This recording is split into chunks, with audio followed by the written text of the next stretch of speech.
Good day everyone. So now let's discuss the Rizal exile in the Dapitan. So Rizal brought under maximum security to the steamer SS Cebu Haider by Captain Delgras on the 15th of July 1892 which sailed to the Dapitan. So atong July 15, 1892, Jose Rizal was taken into custody under heavy security. This wasn't a casual transfer.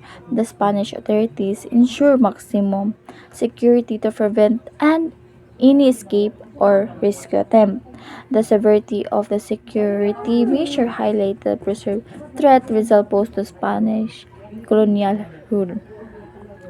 So, kaning the steamer SS was the ship chosen for this transport. Steamer were the primary mode of long-distance travel at the time of offering and relativity, relatively faster journey compared to sailing vessel. The use of the steamer underscored the urgency and determination of the Spanish authorities to remove Rizal from Manila. So, si Captain Delgas was in a command of the SS Cebu.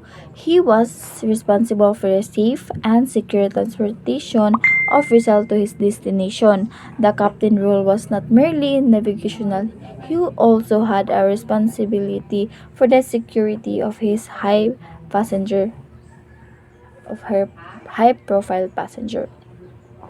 Next is the Rizal carried a letter by Father Pablo Pastel, superior of the Jesus Society in the Philippines, to Father Antonio Obac Gisot, missionary in Dapitan. So Father Superior Pastel informed Father Obac that Rizal could live at his parish convent of the following condition. So muna siya ang mga condition nga na receive ni Rizal. First is the result publicly reflect his error concerning religion and make statement and were clearly pro-Spanish against revolution. Second is that he performed the church rites and makes a general confession of his past life. Third is that he conduct himself in an exemplary manner as a Spanish subject and man of religion. So, but kani nga mga condition is kanang wala gi-accept ni Rizal, gi-refuse niya. Instead, he lived in the house of Commandant Captain Cornicero.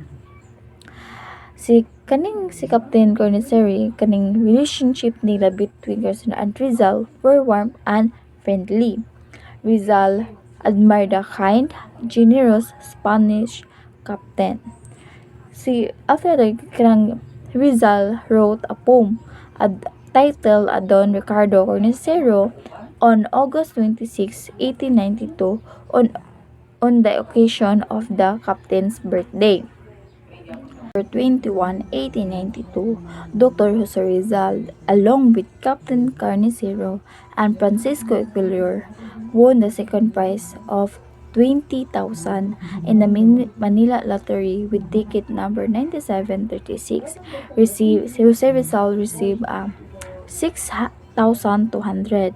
Rizal distribute 200 to his father and 200 to his friend Basa in Hong Kong and used their ang nabilin nga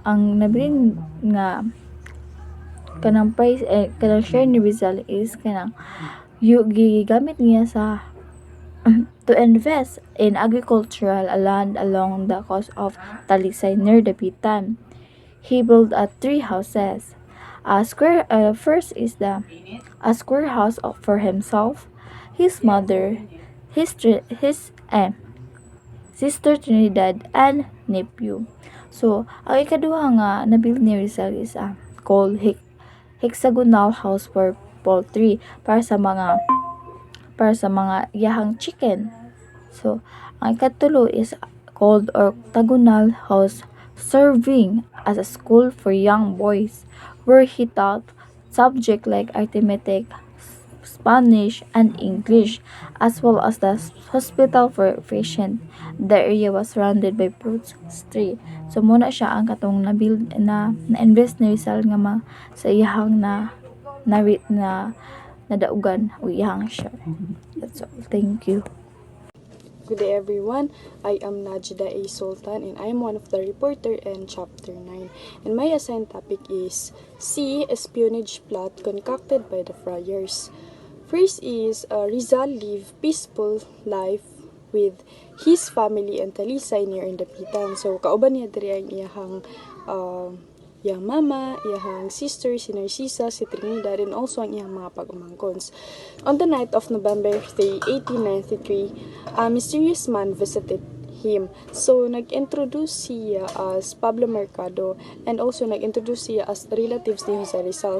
So, but his intention is to spy to Jose Rizal.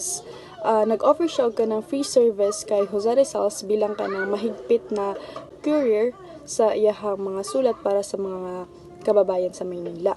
And one of the intentions ni Pablo Mercado is makagather siya og informations na gapatunay nga si Jose Rizal is apil sa mga revolutions kilusan, gapamatuod pod nga si Jose Rizal is isa ka rebelde. So syempre si Rizal kay dili man siya kanang basta-basta motiwala sa dili pa kayo niya kilala. So syempre ang gibuhat niya is gipagawas to niya tong lalaki. On the next day, gi-report ni Jose Rizal tong about sa incidents nga nagapanggap nga relatives ni Jose Rizal kay captain nga si Captain Setridge.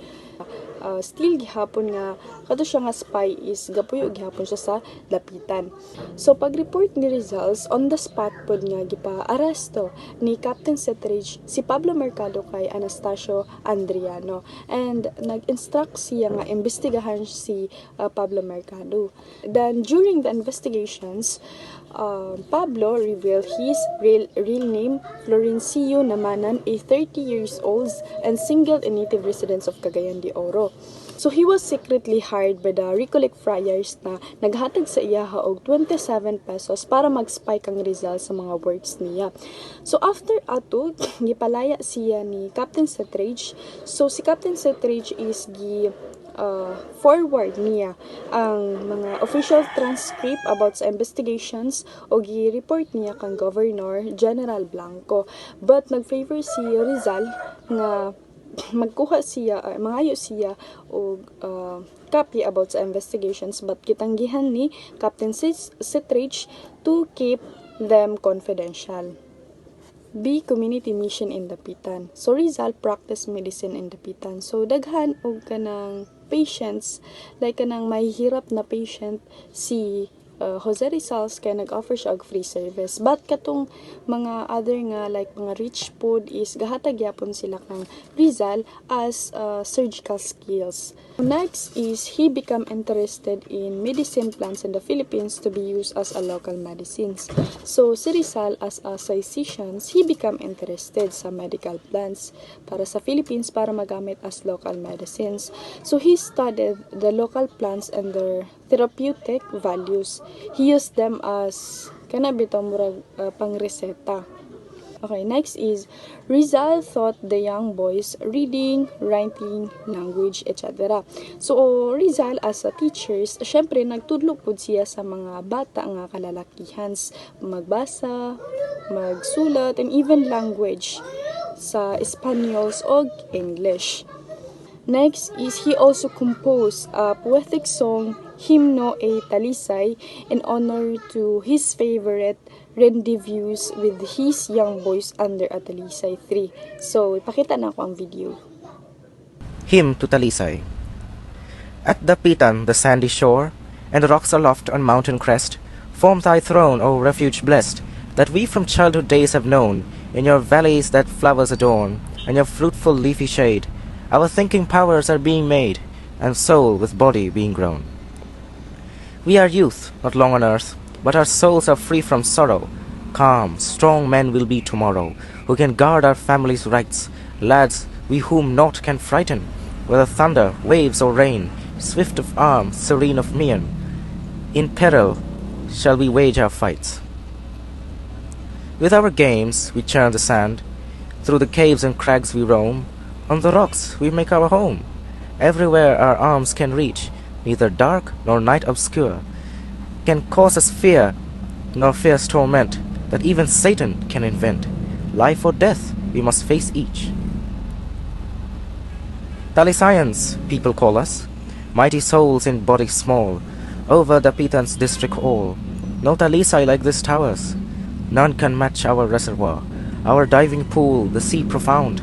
No rowing boat the world around, for a moment can pass ours. We study sciences exact, the history of our motherland, 3 languages or 4 command. Bring faith and reason in accord, our hands can manage at one time the sail and working spade and pen, the mason's maul for virile men, companions and the gun and sword. Live, live, O leafy green Talisay, our voices sing thy praise in chorus, clear star and precious treasure for us, our childhood's wisdom and its balm, in fights that wait for every man, in sorrow and adversity, thy memory a charm will be, and in the tomb thy name, thy calm. Hail, O Talisay, firm and untiring, ever aspiring, stately thy gait, things everywhere, in sea, land and air, shalt thou dominate. Next is Rizal, born as linguistic, as interested and studied the language and the Dapitan. In fact, 22 ka language ang iyang naibalaan, including aning Tagalog, Ilocano, Bisaya, and etc. So, si Rizal is natural linguistic jud siya, of course, kay nagskwela siya og wika in the Dapitan. So next is Rizal also participate in any civic works in the Dapitans kay na-observe niya nga ang community of the Dapitan is belonging to its poor situations. So nitabang si Jose Rizal sa community of the Dapitan sa pamamagitan ng kanang paghatag og system sa mga lights, pagpanindot sa mga plaza nga personal niya nga kwarta. So that's all my report. I hope na mo nahibalaan and thank you for watching. Good day everyone, my name is Brian Sensikarin. So I'm going to discuss the secret assembly of Katipunan and also the volunteer of military doctor in Cuba ni Rizal. So first is the secret assembly of the Katipunan. So the Katipunan, or Supreme and Venerable Society of Children of Nation, was voluntary secret society founded on July 7, 1892 in Manila, aiming to achieve Philippine independence from Spanish colonial rule through revolution. So, si Andres Bonifacio, nag-held daw sila Andres Bonifacio, itong sila, General, Dr. Valenzuela, o kaning secret assembly sa Katipunan para sa ni Rizal, para sa paglaya doon ni Rizal. Then after that, after supper, they had serious conversation in the garden. Dr. Valenzuela immediately told Rizal about his necessary support in Katipunan plan. Rizal declined the offer Bonifacio plan of bloody revolution of the country freedom sake of our country. So gi-refuse ni itong pagkahuman nila og kaning meeting ato, si Dr. Valenzuela bato o si Doktor kato siya kay ni iyang gipahibalo si Rizal. Then si Rizal dili siya mosugot sa plano ni Bonifacio para free sa iyang na revolution. Dili mosugot si ning Rizal. So mao to na refuse si Rizal, iyang gidecline ang plano ni tong plano ni Bonifacio para sa kaning revolution for the freedom daw sa ato ang country. Then because there are kay naday duha ka rason bantog dili mosugot si Rizal. First is the people are unready for revolution, and second, weapons and funds must be collected before raising the cry of revolution. So mo wala ning sugot si Rizal kay tungod ani daw tong duha ka buok na rason, tong ang mga people kay dili ready pa sa revolution, din ang isa pod kay kaning wala pud sila kayo armas og funds must be collected before raising. So, wala pa daw sila mga kagamitan para sa revolution. Then after He also rejected other plans of Katipunan to rescue him for the reason that he did not want to break his word of honor the Spanish authority. So isa po daw ka rason mao nang wala niya iya pong reject ang plano sa Katipunan kay tungod sa word of honor sa mga Spanish authority. So mao tong kuan iyang gi-reject ni Rizal ang plano ni kuan ni Bonifacio mo to pagkatong gikuan na secret assembly. So mao to is a volunteer as a military doctor in Cuba Cuba. On July 30, 1896, Rizal was given a go signal to go Cuba to serve as a voluntary military doctor during Cuban Revolution, and there was a yellow fever epidemic through the letter of Governor General Ramon Blanco. After 4 years, 13 days, and few hours, Rizal bade goodbye to the Pitan as he rode the Espanya steam which brought Rizal to Manila. So, kuan daw, si Rizal daw kay na kuan daw siya serve daw siya as a military doctor sa Cuba, which is during the Cuban Revolution sa Espanya. Then after 4 years daw, 4 years kay gitagaan na daw siya ay gipalakaw na daw siya para muagto didto. But before that, Rizal sent a letter to Governor General Ramon Blanco rendering his service to Cuba on December 17, 1895. He was losing hope upon waiting in governor's reply and was possible to grant his request. Sa mo to, naghulat daw si Rizal, nagsend daw si Rizal og letter kay Governor General Ramon Blanco na mag-serve daw as a military doctor sa Cuba. Atong nagsend siya letter atong December 17, 1895. Then nawad-an daw siya og hope because kay dugay daw kayo ni reply si Governor Blanco. Then may impossible daw kayo na kuan iyang wish. Then after sa mga on July 30, 1896, Rizal received a letter from Governor Blanco dated July 2, 1896 telling him that he accepted his offer. So, after a year jud to, isa ka to kay nag-send siya letter kay 1895. So, din pagka after July 30 daw nakuha ni Rizal ang letter na si General Blanco daw kay gisugtan na daw siya na offer is kaning service daw as a voluntary military doctor sa Cuba. Pero kato day ang nakabutang dito na date kay July 2, 1896, but na receive ni Rizal is July 30 na. So 28 days na nilabay. Stated that Rizal will be given pass by the socio-politico military commander of the Pitan, permitting him to travel to Manila, Spain, where the Minister of War will assign him to the Army of Operations. So moto na nisugta na siya na mag-serve, then siya sa mga commander sa Dapitan, nagisugtan siya na mo travel to padulong sa Manila, then padulong sa Spain para magkuan o para tong kanya sa military doctor sa operation in Cuba. Then, know that na diba kay nakulong naman jud si Rizal sa Dapitan natong year 1896. So Malacanang allowing him to travel Europe and then to Cuba. So moto gialaw siya sa Malacanang na mag-travel from Europe then to Cuba for the reason na mag-volunteer as a military doctor.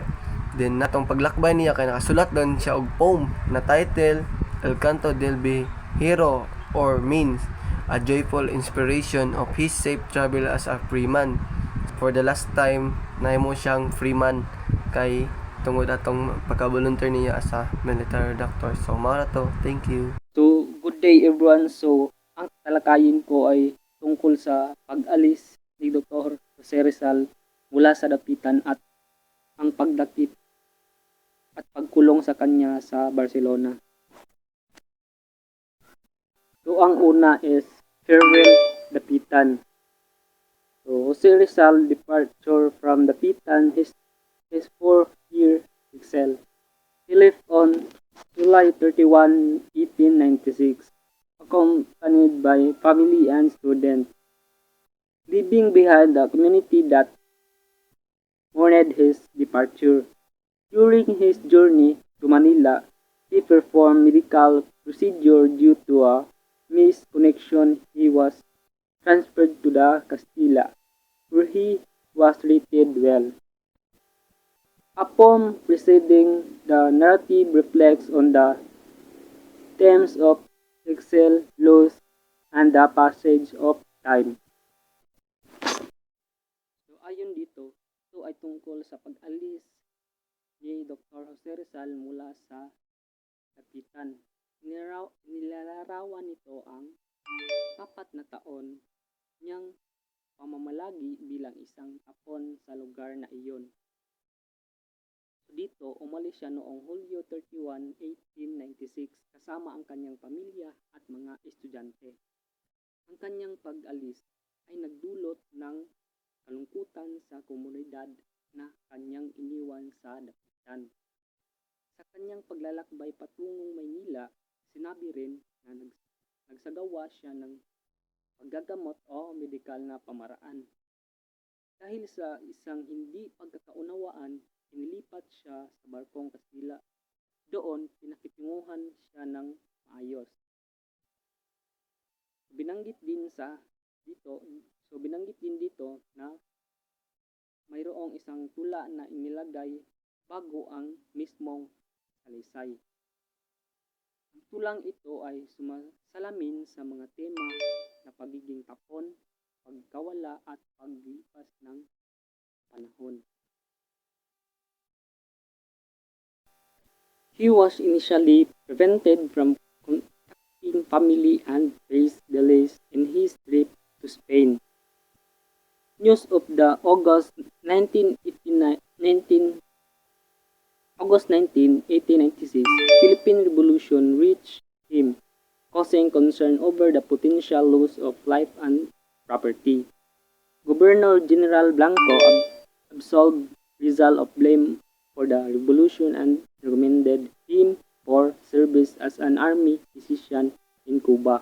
Rizal subsequently boarded the Isla de Panay on September 7, 1896 en route to Singapore. So sa simula raw, hindi siya pinayagang makipag-usap o makipagkita sa kanyang pamilya. Bukod dito, nagkaroon ng mga abala o pag-antala sa kanyang balak na paglalakbay patungong Espanya. So ang mga balita tungkol sa revolusyon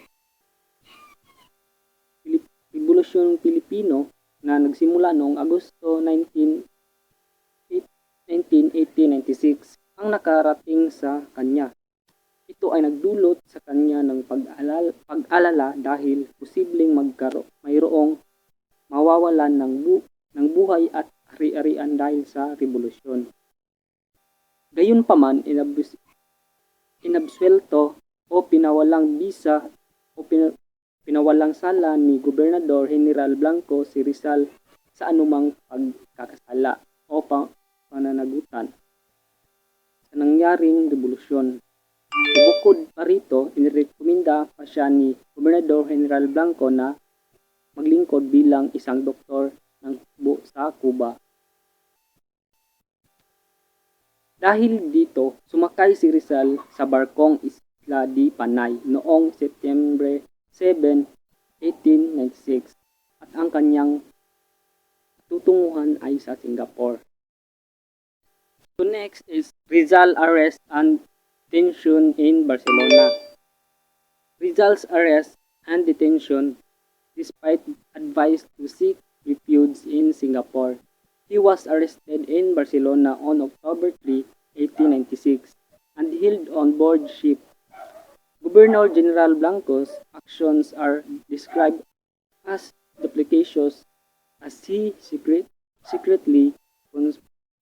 So ang bahaging ito ay tungkol sa pagdakip at pagkulong kay Rizal sa Barcelona. Sa kabila ng payo ng na matago o mahanap na ligtas na lugar sa Singapore, siya ay dinakip sa Barcelona noong Oktubre 3, 1896. So matapos siyang arestuhin, ikinulong siya sa isang barko. So ang mga ginawa ni Gobernador General Blanco ay inilarawan bilang mapanlinlang o may dalawang mukha. Sinasabing lihim siyang ipagsabuatan sa mahalaang Espanya. So dahil turing niya si Rizal bilang isang banta sa interes ng Espanya sa Pilipinas. So dahil dito, sa huli ay ipinabalik si Rizal sa Maynila bilang isang bilanggo.